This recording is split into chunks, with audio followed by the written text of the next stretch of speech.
In diesem Jahr haben wir uns als Ziel für unsere Motorradtour unseren nördlichen Nachbarn Norwegen ausgesucht. Um dorthin zu gelangen, haben wir eine Überfahrt mit der Color Line ab Kiel gebucht. Da wir die Autobahn meiden, liegen auf der heutigen Etappe 2 Fährverbindungen auf dem Weg nach Schleswig-Holstein. Wir erreichen die erste Fähre, um die Weser von Nordenham nach Bremerhaven zu überqueren.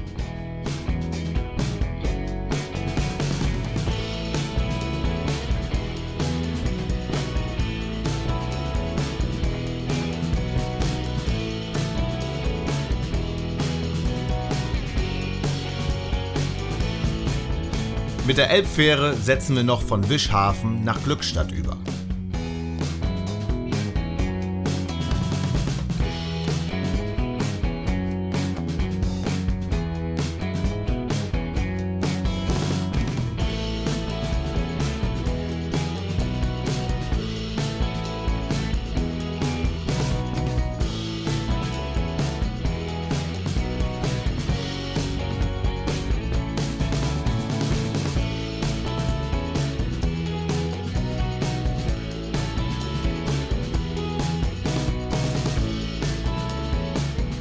Wir erreichen Kiel und kurz darauf auch unser Hotel, in dem wir es uns für diese Nacht gemütlich machen.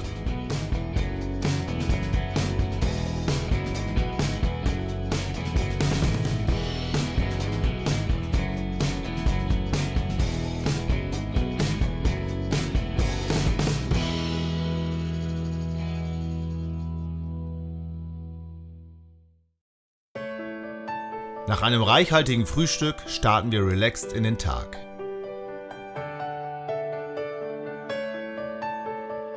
Bis zum Norwegen-Kai ist es von unserem Hotel aus nicht weit.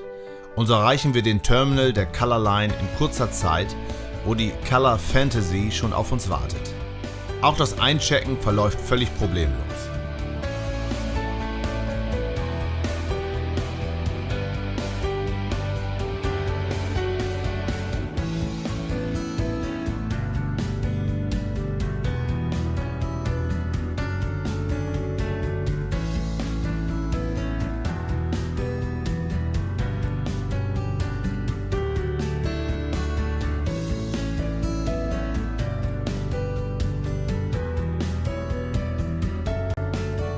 Da wir noch Zeit bis zum Boarding haben, suchen wir uns noch ein nettes Café, um die Zeit bis dahin zu überbrücken.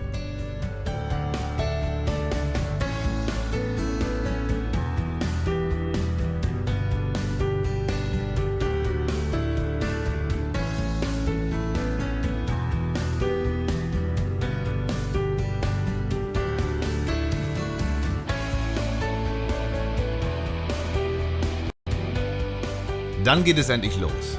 Die Bikes dürfen ins Schiff.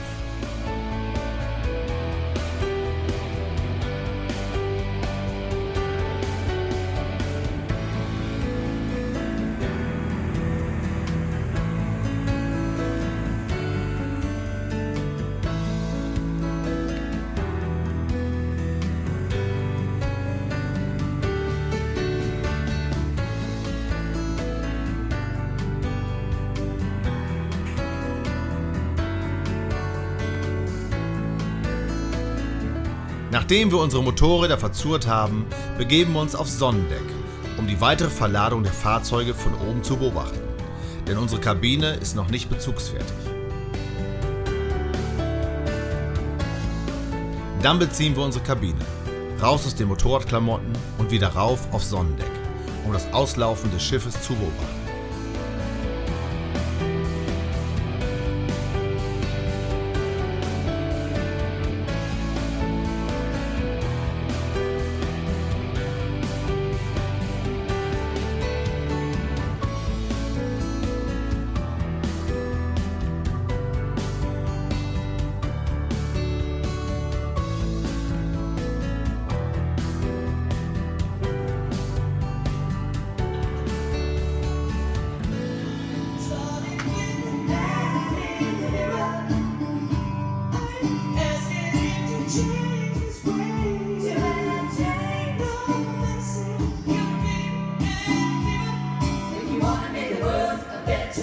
Take a look at yourself and then make that change.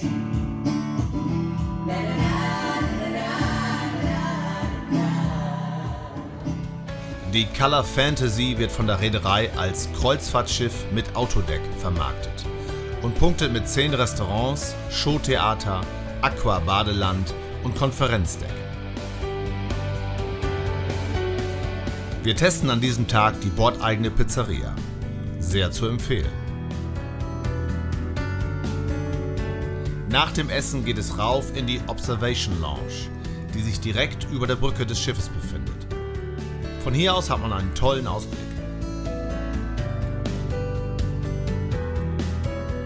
Nachdem wir die Öresundbrücke unterfahren haben, wird es Zeit für das bordeigene Showprogramm.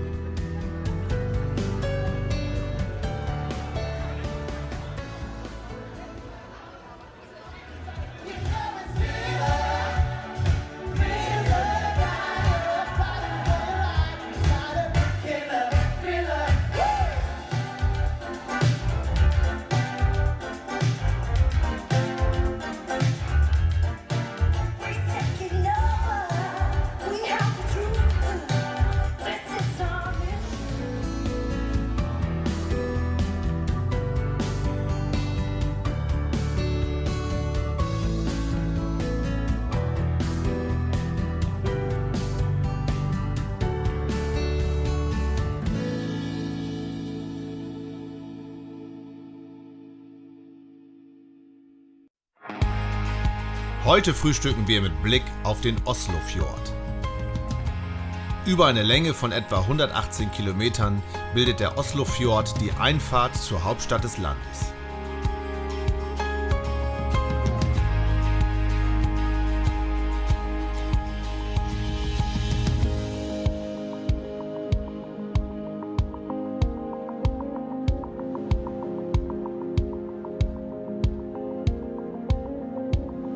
Bald wieder wohl begrüßen zu dürfen. Ladies and gentlemen, welcome to Oslo. Nachdem die Autos das Deck geräumt haben, dürfen auch wir Motorradfahrer das Schiff verlassen.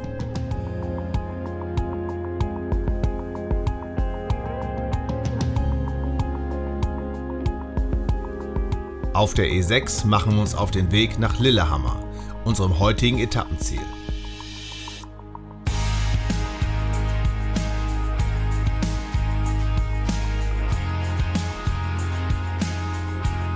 Nach einigen Kilometern haben wir den Großstadtraum um Oslo verlassen und fahren ab jetzt parallel zum 117 Kilometer langen Mjøsa-See.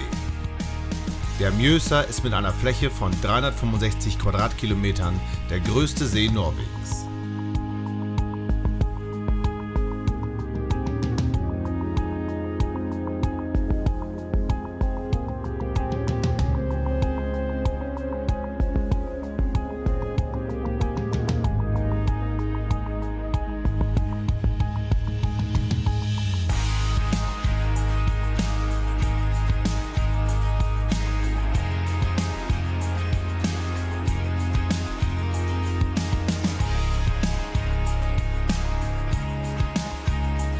Wir erreichen Lillehammer.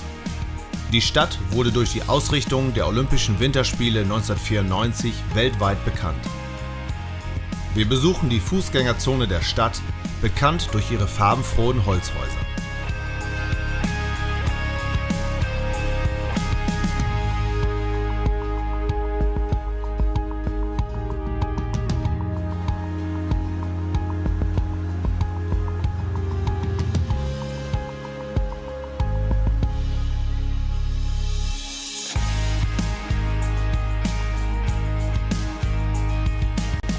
Später spazieren wir noch zum Freilichtmuseum Maihaugen.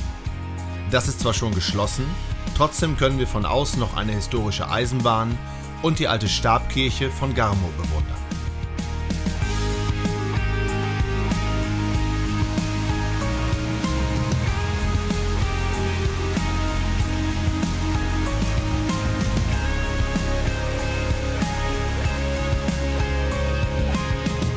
Unseren ersten Tag in Norwegen beenden wir im gebuchten Hotel Scandic Victoria. Unser heutiges Ziel heißt Røros. Leider regnet es gleich von Anfang an und es wird heute auch nicht mehr aufhören.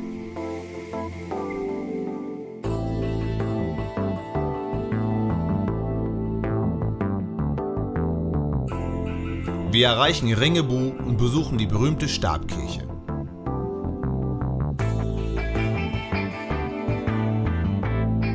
Sie ist eine der größten der noch erhaltenen 28 norwegischen Stabkirchen. Der älteste Teil wurde um das Jahr 1220 errichtet. Den charakteristischen roten Dachreiter sowie das neue Querschiff erhielt die Kirche bei einem Umbau 1630.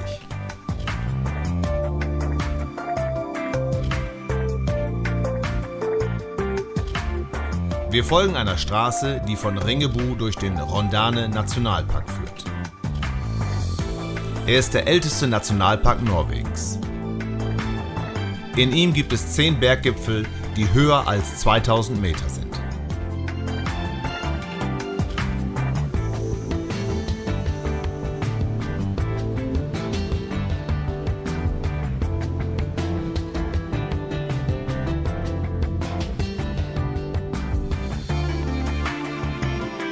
Leider fällt es uns an diesem Tag schwer, bei dem starken Regen die Schönheit der Natur in ganzer Pracht zu genießen.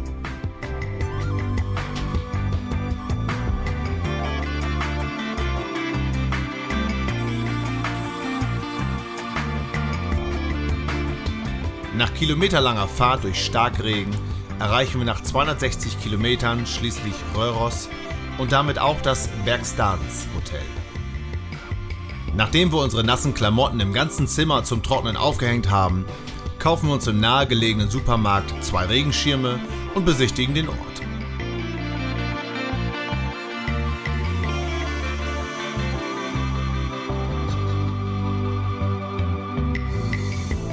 Røros ist eine Bergstadt nahe der Grenze zu Schweden. Seit der Mitte des 17. Jahrhunderts bis in die 1970er Jahre wurde hier Kupfererz abgebaut, was das Aussehen der Stadt sehr geprägt hat.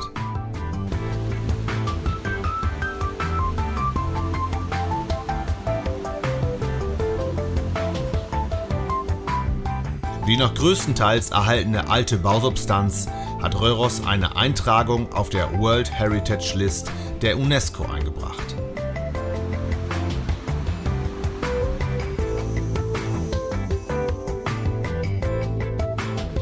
Am Fuße der Schlackenhalden stehen heute noch die kleinen, flachen, bis zu 250 Jahre alten Holzhäuser der einfachen Bergleute.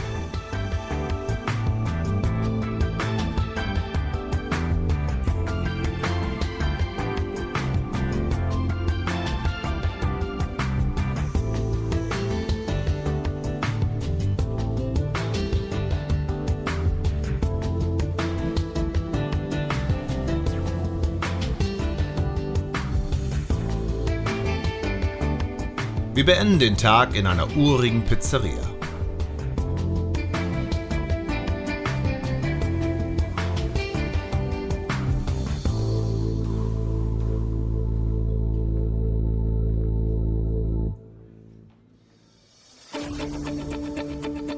Als die Sonne aufgeht, ist der Himmel zwar zunächst bewölkt, aber es regnet nicht.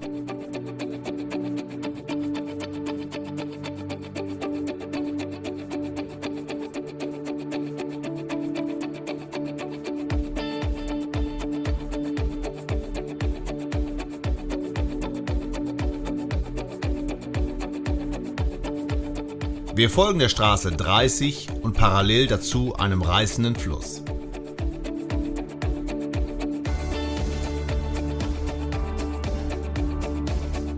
An der Eidet Brü machen wir eine Pause und sind fasziniert vom dortigen Wasserfall und den Kräften der Natur.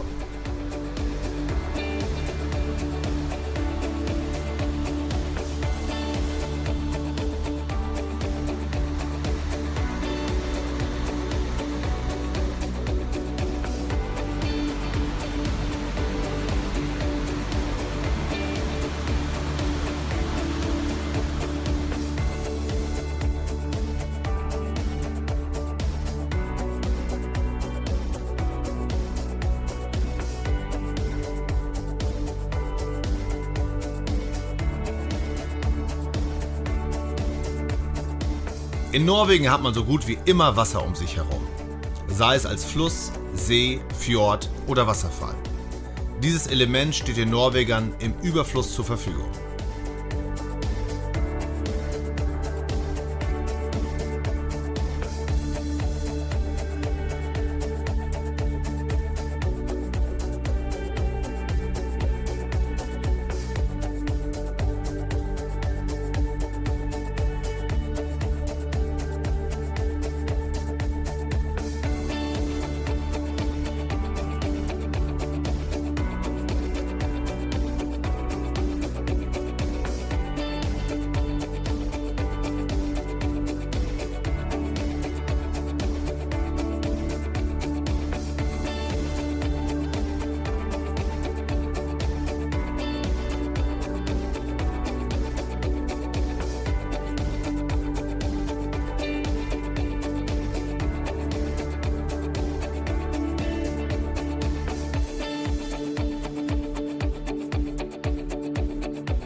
Schließlich erreichen wir unser heutiges Tagesziel, Trondheim.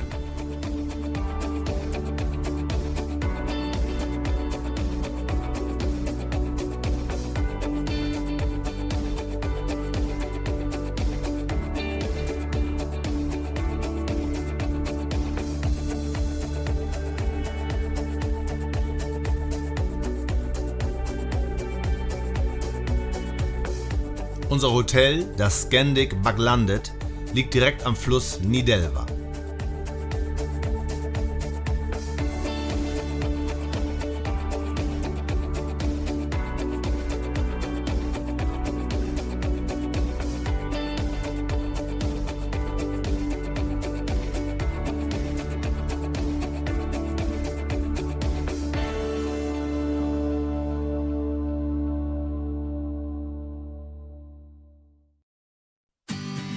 Ockergelb, rosa, weiß und blutrot.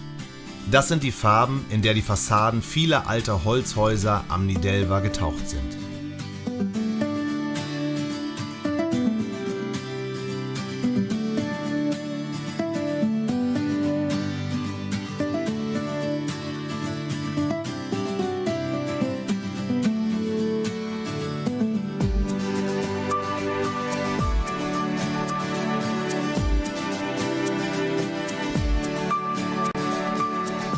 Der Nidarosdom gehört zu den bedeutendsten Kirchen in Norwegen.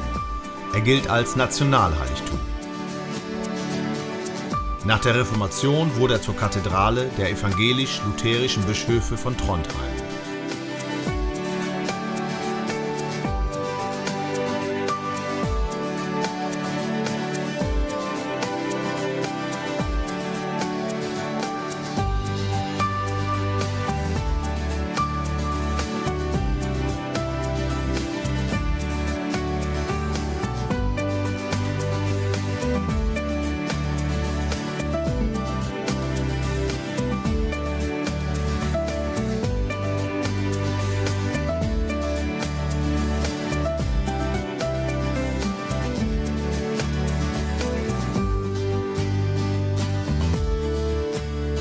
Südlich an den Nidarosdom schließt sich der erzbischöfliche Palast an.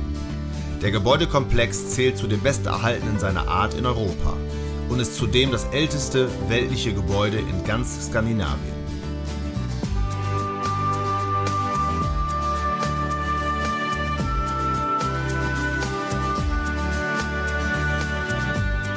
Die alte Stadtbrücke aus dem Jahre 1862 verbindet die Zentrumshalbinsel mit dem Stadtteil Backlandet, der für seine Holzhäuser bekannt ist, die heute Cafés, Werkstätten und Boutiquen beherbergen.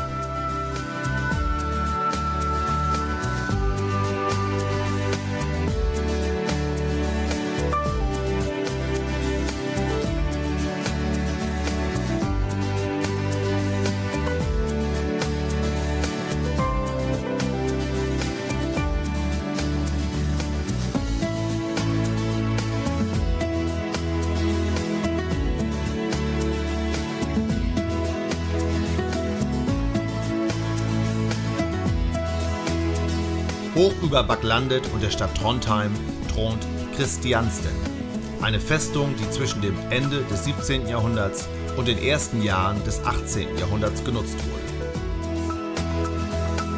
Von hier aus hat man einen tollen Ausblick über die gesamte Stadt.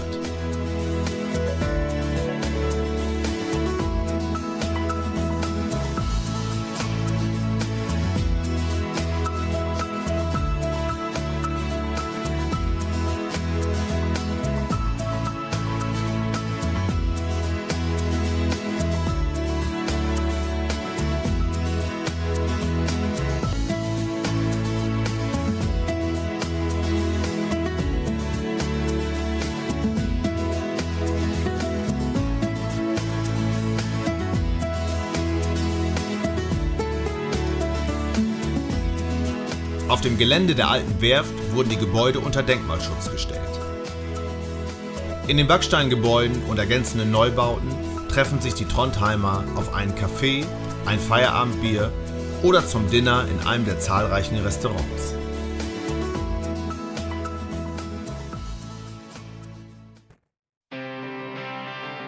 Unser heutiges Ziel heißt Kristiansund.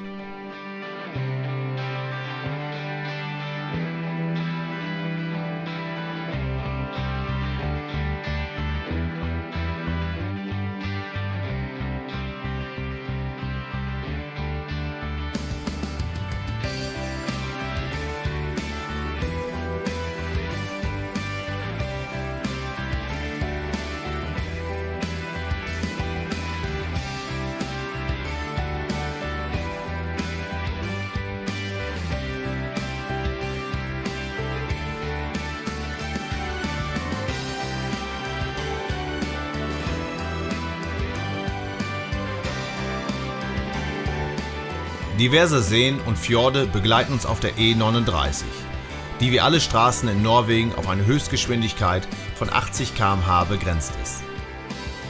Bußgelder für Verkehrsübertretungen liegen erheblich über den deutschen. Besonders Geschwindigkeits- und Alkoholdelikte werden in Norwegen drastisch geahndet.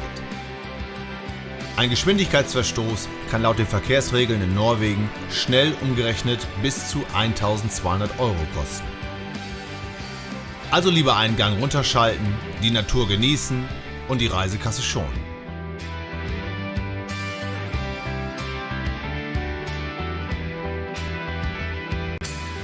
Bei Halsa ist die Straße einfach zu Ende. Da der Fjord hier zu breit für eine Brücke ist, übernimmt die Fähre den Transport nach Kanstrau.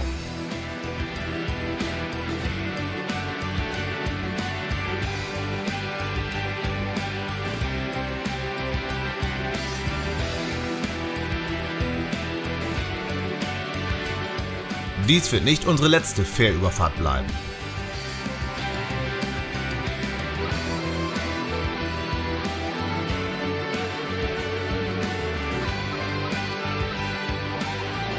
Obwohl einige Fähren bereits durch Brücken oder Tunnel ersetzt wurden und immer neue hinzukommen, sind viele Fähren auf den ca. 100 Fährstrecken im Land in Betrieb.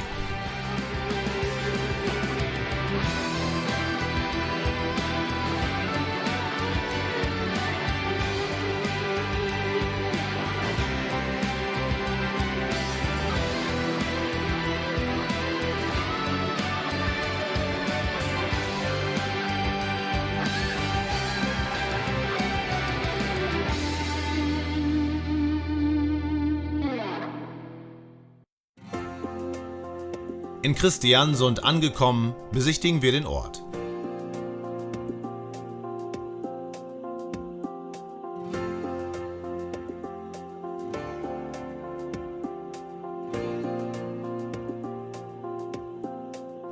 Während unseres Aufenthalts liegt die Amadea, das ZDF-Traumschiff, im Hafen und dient zu unserer Unterhaltung gerade als Kulisse für Fernsehdreharbeiten.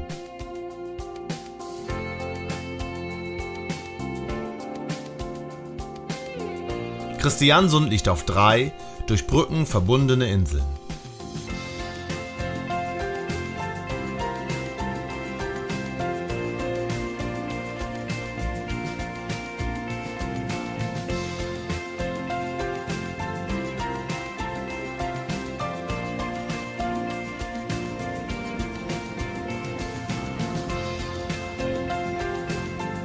Gegen Abend verlässt die Amadea dann wieder den Hafen von Kristiansund.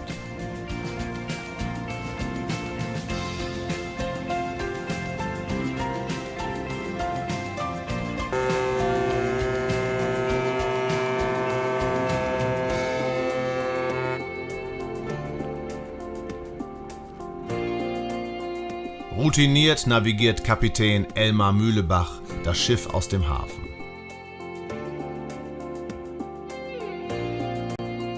Und wir begeben uns in unser komfortables Quality Hotel Grand Kristiansund.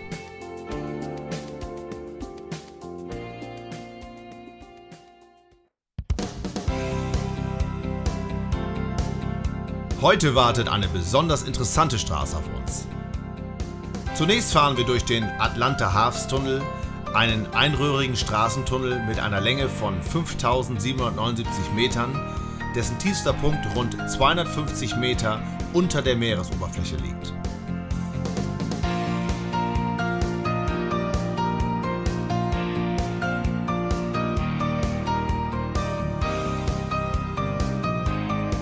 Dann folgt die bekannte Atlantikstraße.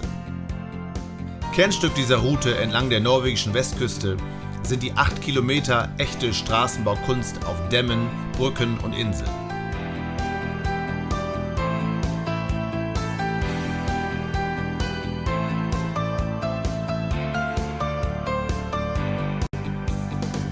Wegen ihrer spannenden Linienführung und der wilden Natur steht sie ganz oben auf der Hitliste der besten Autostrecken der Welt.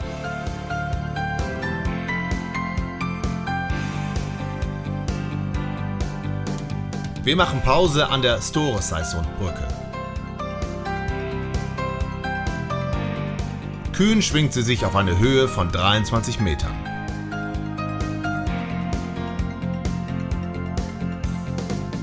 Das Bauwerk ist eines der spektakulärsten auf der Atlantikstraße. Und als längste der 7 Brücken gehört sie mit einer Länge von 260 Metern definitiv zu den Highlights der Strecke.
Erneut müssen wir eine Fährverbindung in Anspruch nehmen, denn die Entfernung der beiden Orte Molde und Festnes ist einfach zu groß für eine Brücke.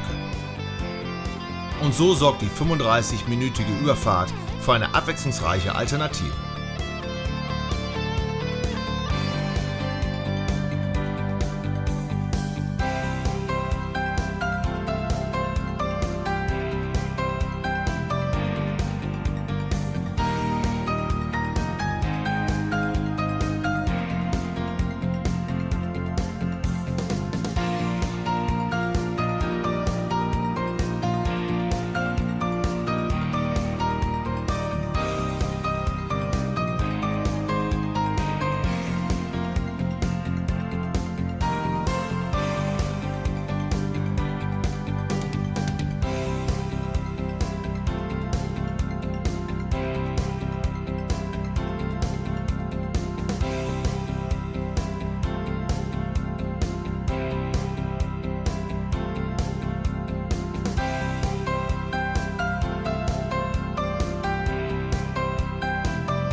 In Ålesund beziehen wir das Tonhotel, bevor wir uns auf die Stadterkundung machen.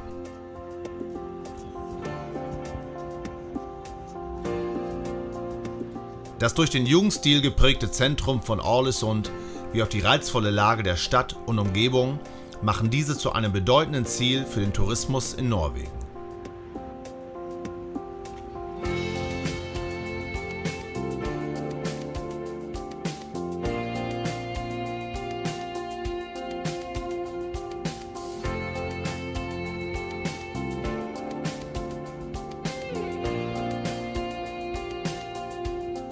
Vom Stadtpark gelangt man über 418 Stufen auf den Stadtberg Axlar.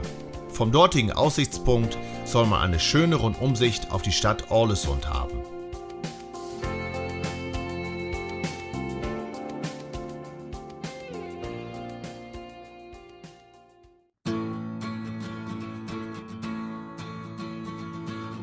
Unser heutiges Tagesziel ist einer der bekanntesten Fjorde Norwegens, der Geirangerfjord. Leider ist der heutige Tag wieder ziemlich verregnet und der Wetterbericht sagt kalte Temperaturen voraus. Deshalb peilen wir unser Ziel auf dem direkten Weg an.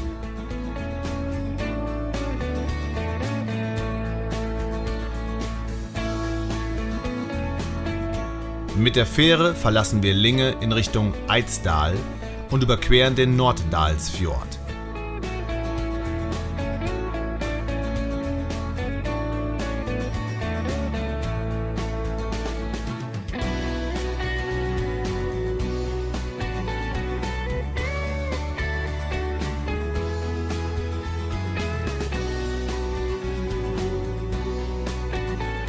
Auf dieser traditionsreichen Landschaftsroute erwartet uns ein abwechslungsreiches Fahrerlebnis. Die Straße führt durch beeindruckende westnorwegische Natur mit hohen Bergen.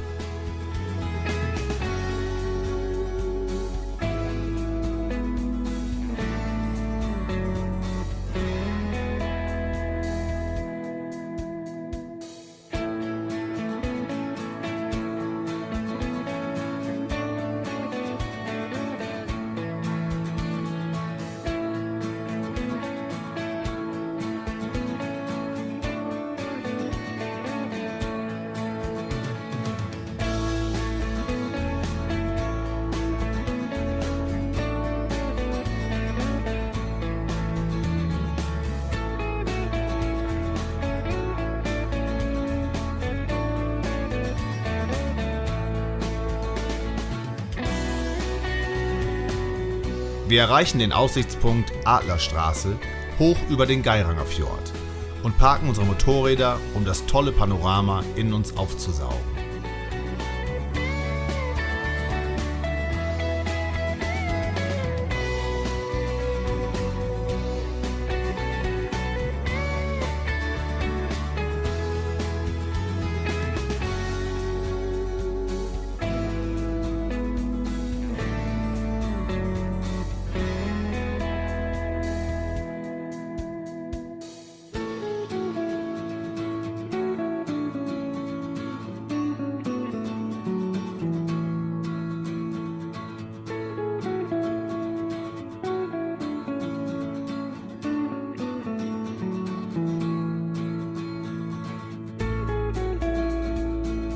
Nun ist es an der Zeit, die Adlerstraße in Angriff zu nehmen. Die Straße ist rund 8 Kilometer lang und hat eine Steigung von bis zu 10%.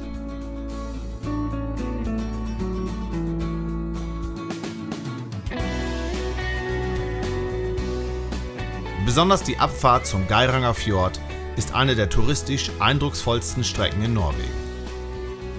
In 11 Serpentinen schlängelt sie sich von 620 Meter hinab auf Meereshöhe, wobei immer wieder eindrucksvolle Ausblicke auf den Geirangerfjord mit seinen Wasserfällen sowie auf den Ort Geiranger möglich sind.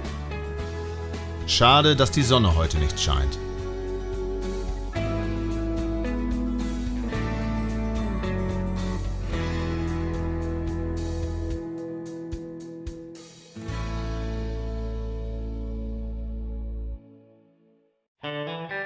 Wir erreichen das Hotel Geiranger, welches in erster Reihe direkt am gleichnamigen Fjord liegt.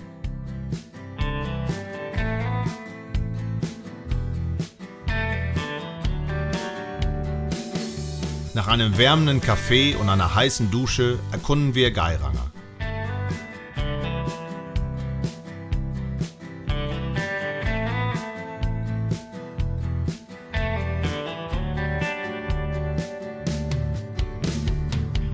Im Fjord haben 3 Kreuzfahrtschiffe geankert, deren Gäste den kleinen Ort bevölkern.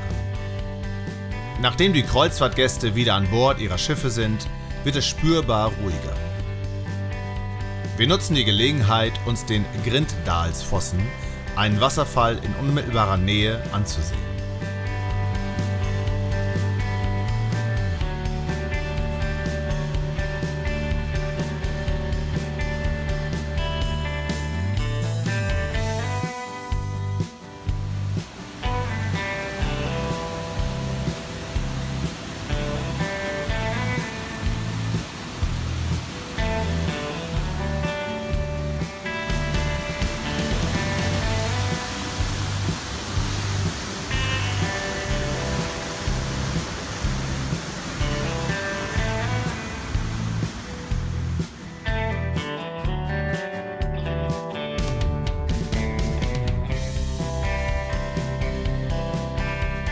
Von hier oben hat man einen tollen Ausblick über den Geiranger Fjord.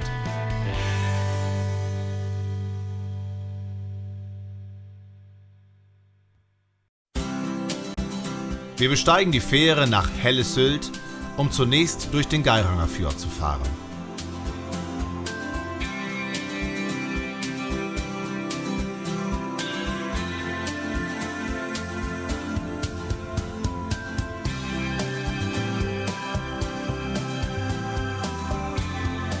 Vorbei an der gestern heruntergefahrenen Adlerstraße genießen wir die Naturschönheit.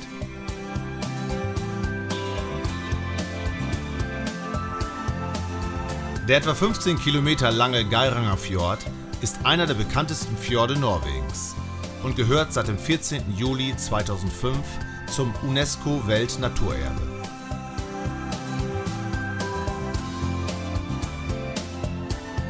Die 7 Schwestern sind 7 direkt nebeneinander in den Fjord stürzende Wasserfälle. Die größte Fallhöhe des Wassers beträgt 300 Meter. Auf der gegenüberliegenden Seite liegt der Freier. Der Sage nach wollte der Freier jede der 7 Schwestern nacheinander heiraten. Alle lehnten jedoch ab, daraufhin griff der Freier zur Flasche und wurde zum Alkoholiker. Dieses spiegelt sich in der Form des Wasserfalls nieder, welcher die Form einer Flasche annahm.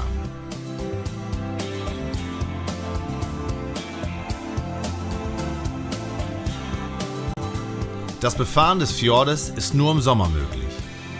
Im Winter ist dies aufgrund der Lawinen, die hohe Wellen verursachen können, nicht durchführbar.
Wir nehmen die Fähre von Lute nach Andar über den Nordfjord.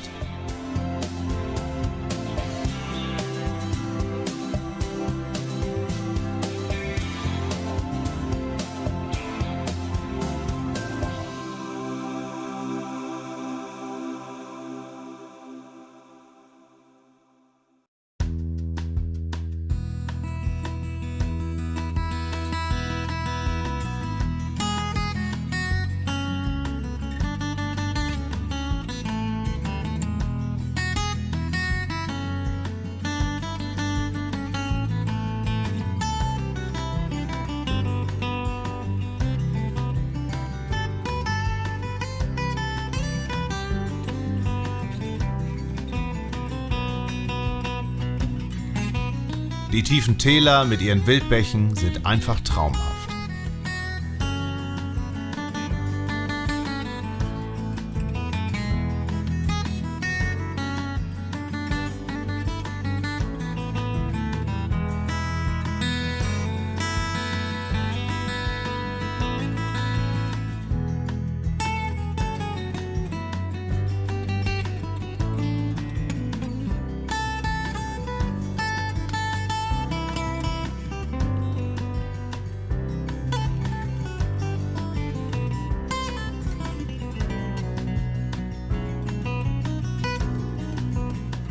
Im Jostedalsbreen Nationalpark schauen wir noch kurz beim Bojabreen-Gletscher vorbei.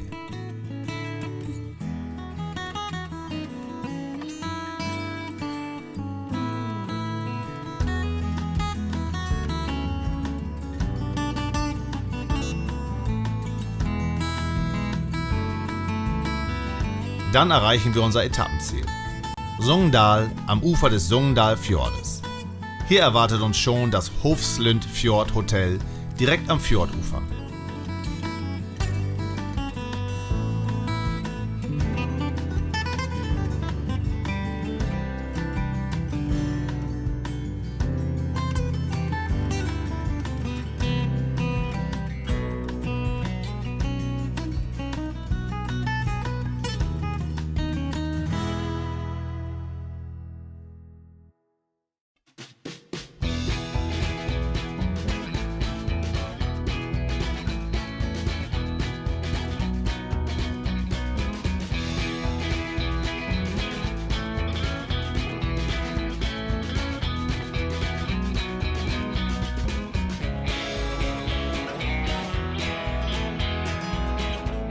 Nach dem Frühstück lenken wir unsere Bikes entlang des Fjordes auf der 55 nach Hella.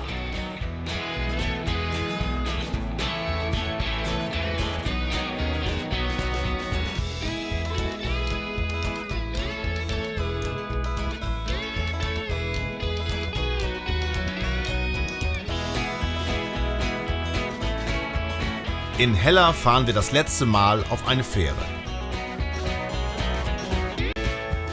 Dieses Mal geht es rüber nach Fangsnes.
Wir erreichen die Hopperstad-Stabkirche in der Gemeinde Feek. Sie ist eine der ältesten noch existierenden authentischen Stabkirchen. Sie wurde um das Jahr 1130 erbaut und befindet sich noch an ihrem ursprünglichen Standort.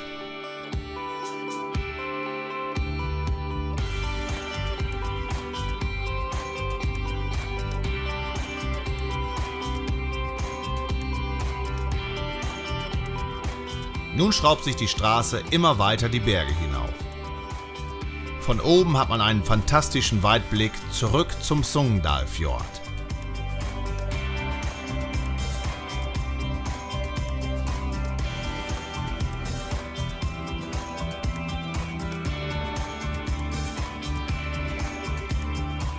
Weiter geht es auf dem Fikafjellsvegen. Die Passstraße durch das Berggebiet zwischen Feek und Fuß ist ein landschaftliches Highlight.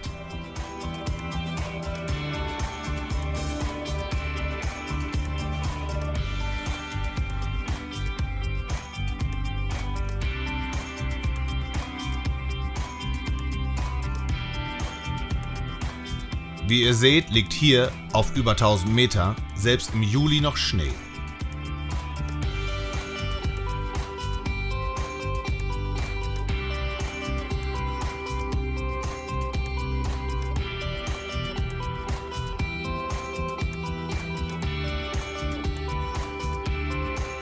Am anderen Ende des Fjells geht es neben einem großen, tosenden Wasserfall über einige Serpentinen wieder runter in das Tal in Richtung Myrkdalen.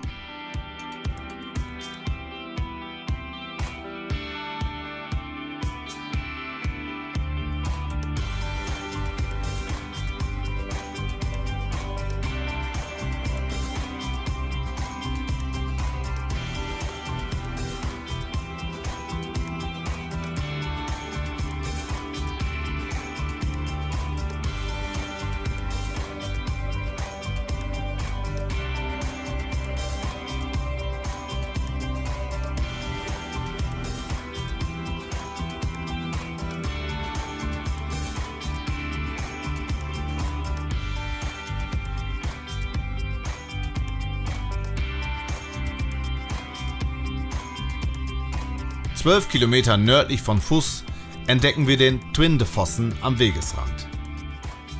In vielen glitzernden Kaskaden sprüht und gischt das Wasser aus 150 Meter Höhe über die steile Felswand hinab. Ein wirklich sehenswertes Naturschauspiel.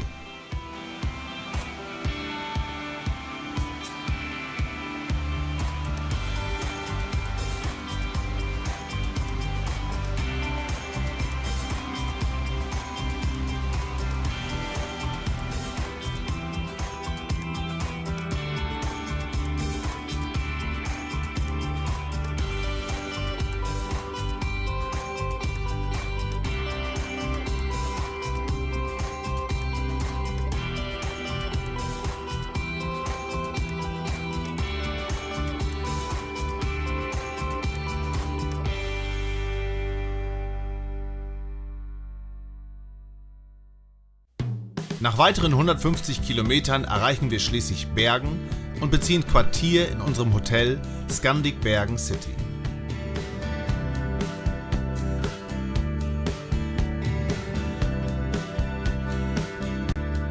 Bergen ist mit 278.000 Einwohnern die zweitgrößte Stadt Norwegens. Der Hafen von Bergen ist einer der geschäftigsten Seehäfen Europas, von dem aus auch die Schiffe der Hurtigruten starten.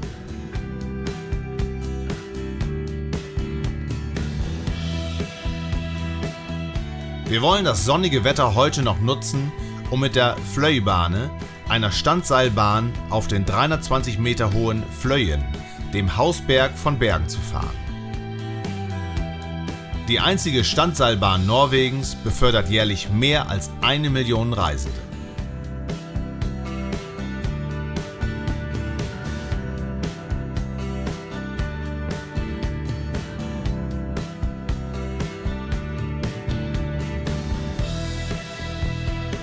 Oben vom Fløyen hat man einen wunderbaren Rundblick über Bergen und die nähere Umgebung.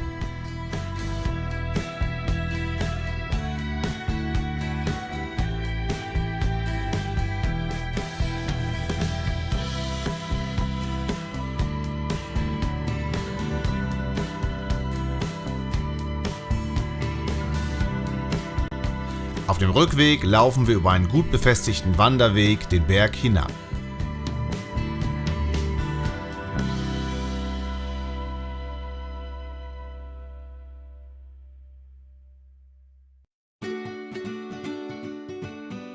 Da wir 2 Tage in Bergen bleiben, brauchen wir die Motorräder heute nicht zu bepacken und begeben uns nach dem Frühstück zum berühmten Hanseviertel Brüggen.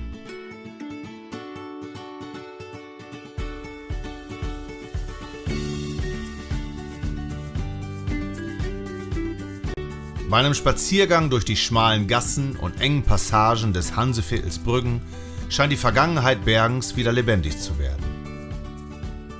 Das Hafenviertel, das von der UNESCO 1979 zum Weltkulturerbe erklärt wurde, ist der älteste Stadtteil Bergens und liegt im Zentrum der Stadt. Die Hanse, eine Vereinigung niederdeutscher Kaufleute, errichtete im Jahr 1360 in Brüggen eine Handelsniederlassung, die den Handel in der Stadt 400 Jahre lang kontrollierte. Brüggen gilt als bedeutendste historische Sehenswürdigkeit Bergens.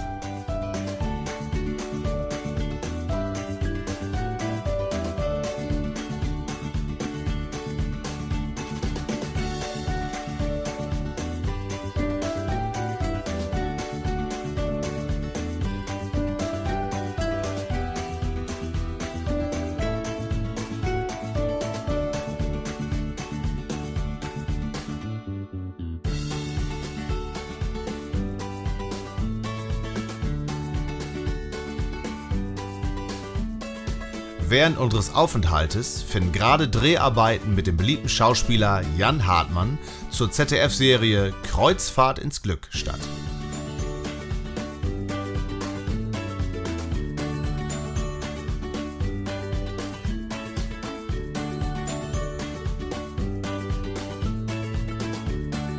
Der Fischmarkt in Bergen ist einer der bekanntesten Plätze der Stadt. Die Händler bieten alle möglichen Fischsorten zum Kauf und zum Verzehr an.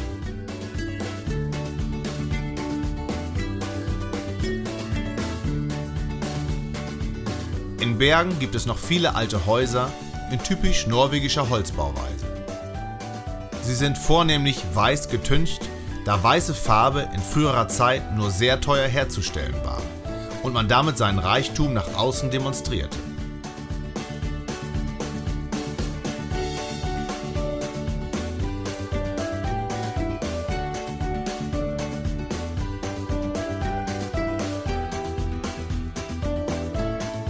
Zur Belohnung gibt es am Ende des Tages noch einen leckeren Fischteller auf dem Fischmarkt.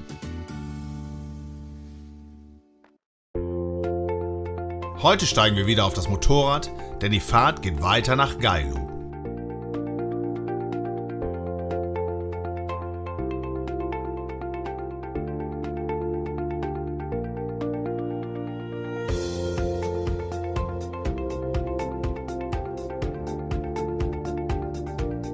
Um den Eidfjord überqueren zu können, müssen wir den Weg über die Hardangerbrücke nehmen.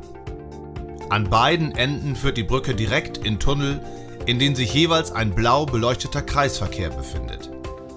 Eine wahnsinnige Ingenieursleistung.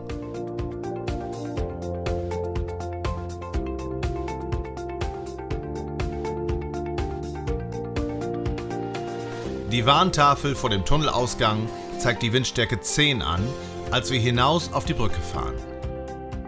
Die Hängebrücke hat eine Gesamtlänge von 1380 Metern, eine lichte Höhe von 55 Metern und bietet einen spektakulären Ausblick auf den Eidfjord.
Ab jetzt schraubt sich die Straße immer höher auf Europas größte Hochebene, die Hardangervidda.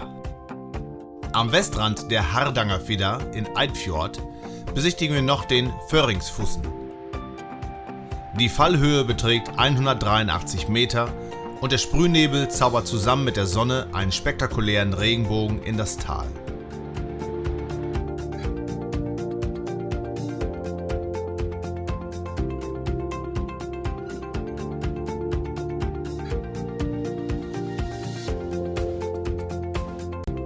Die Hardangervidda ist ein Plateaufjell und die größte Hochebene Europas. Sie hat eine Fläche von ca. 8000 Quadratkilometern und im Mittel eine Höhe zwischen 1200 und 1400 Metern. Die Hochebene ist der Rest einer Gebirgslandschaft, die während der Eiszeiten durch Gletscher abgeschliffen wurde. Die Gletscher gaben dem Plateau seine heutige Form, mit weiten Ebenen, flachen Seen und wenigen sanft ansteigenden Gipfeln.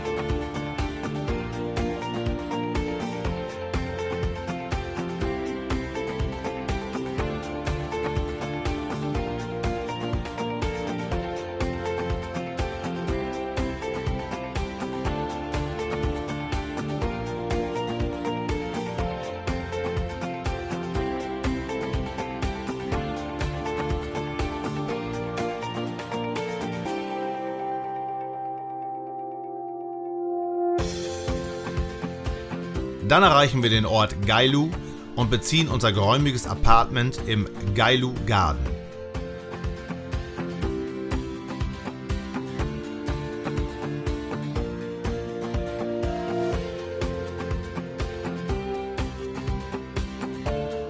Gailu ist ein Wintersportort, der mit 800 Metern über dem Meeresspiegel bereits in der subarktischen Klimazone liegt.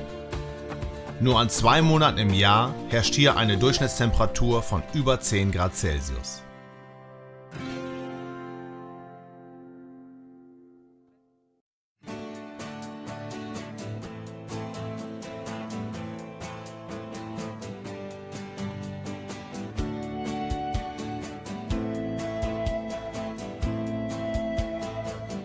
Heute steuern wir unser letztes Ziel in Norwegen an. Die etwa 250 Kilometer entfernte Hauptstadt Oslo.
Unser zentral gelegenes Radisson Blu Scandinavia Hotel befindet sich etwa 5 Gehminuten vom Königspalast entfernt.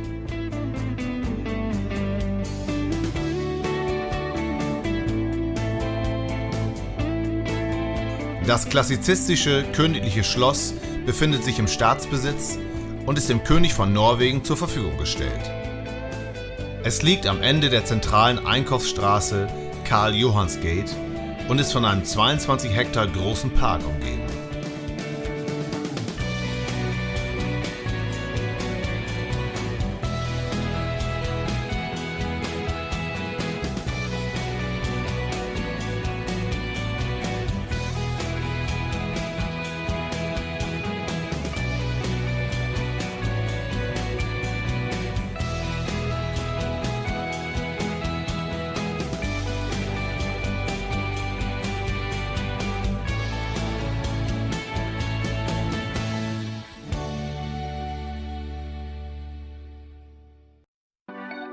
Heute haben wir den ganzen Tag zur freien Verfügung, um Oslo zu erkunden. In der Groß-Oslo-Region leben rund 1,5 Millionen Menschen, also fast 1/3 der gesamten Bevölkerung Norwegens. Wir beginnen unseren Rundgang am Hafenviertel Aker Brygge, das auf dem ehemaligen Gelände einer alten Werft errichtet wurde. Es ist bekannt für seine vielen Restaurants mit ihren Außenbereichen am Wasser.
Die Festung Akershus ist eine historisch wichtige Anlage im Herzen der norwegischen Hauptstadt.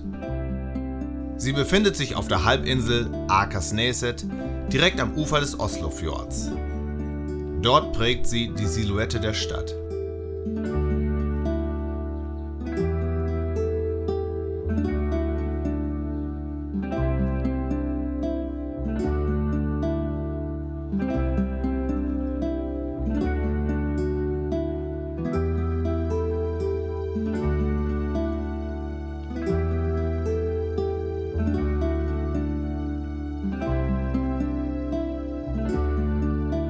Schloss und Festung haben dem interessierten Besucher vieles zu bieten. In der historischen Anlage kann man die wunderschön rekonstruierten historischen Säle und die düsteren Kerker bestaunen. Viele Räume dienen heute als offizielle Empfangs- und Festräume der Regierung und können ebenfalls besichtigt werden.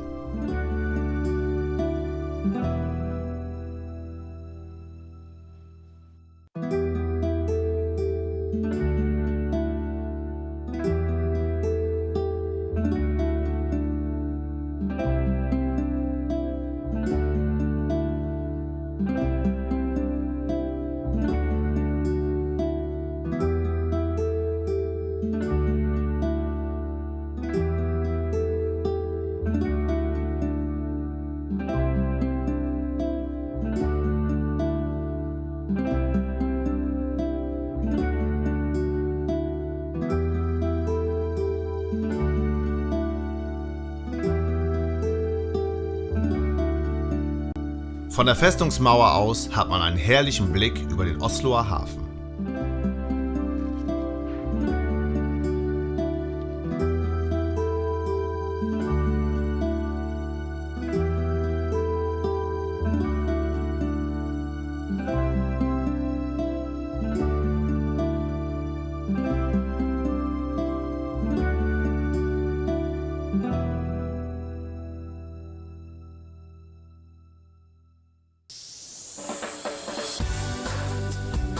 Vorbei am Osloer Opernhaus bewegen wir uns entlang der belebten Einkaufsstraße Karl Johans Gate in Richtung Rathaus. Der markante Backsteinbau des Rathauses liegt ebenfalls im Stadtzentrum. In ihm wird alljährlich der Friedensnobelpreis verliehen. Das Innere des Rathauses ist ebenfalls sehenswert.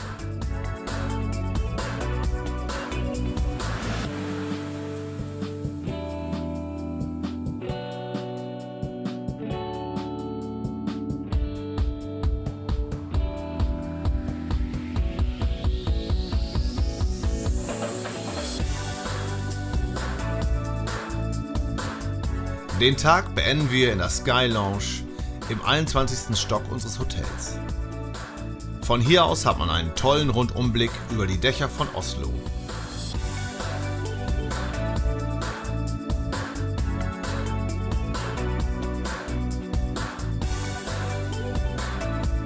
Mit einem kühlen Bier lässt sich vortrefflich der Sonnenuntergang beobachten.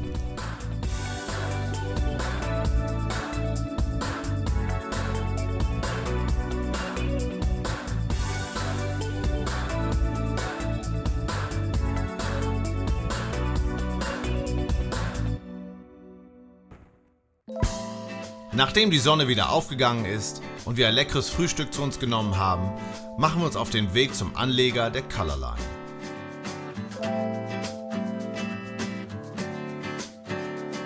Einchecken und Beladung klappen wieder wie am Schnürchen.